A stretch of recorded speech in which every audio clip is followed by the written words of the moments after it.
Sparkling teeth promotes confident smile. But what if you lose your tooth? After tooth extraction, blood will fill the socket, forming clot. This is gradually covered by gum as healing progresses. Looking closely into the socket, blood clot gradually turns into granulation tissue and eventually to bone. Unfortunately, during this healing period, bone loses its height and width and will thin over time.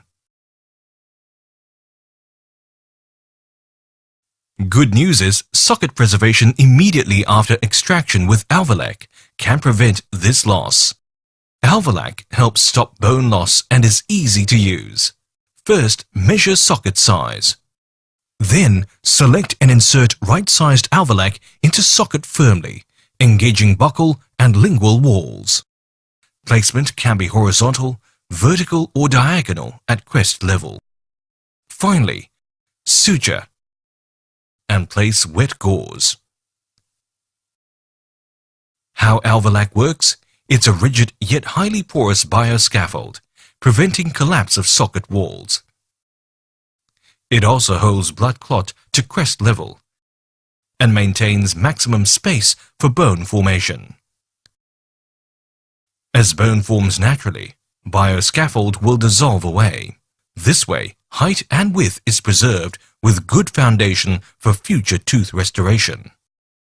In comparison, without preservation, thinned bone and sunken gum will form. But with Alvelac socket preservation, contour will be well maintained. A denture will have poor aesthetic and uneven fit on a sunken gum. But with Alvelac socket preservation, it's well fitted. Sunken gum causes a prominent black line below the bridge, giving poor aesthetic. With preserved bone, there will be no black line. Thinned bone compromises implant success due to exposed implant threads and poor stability. A good preserved socket assures high success. Thus, for functionality and aesthetic, out comes a tooth, in goes an Alvelac. Alvelac socket preservation, the natural way.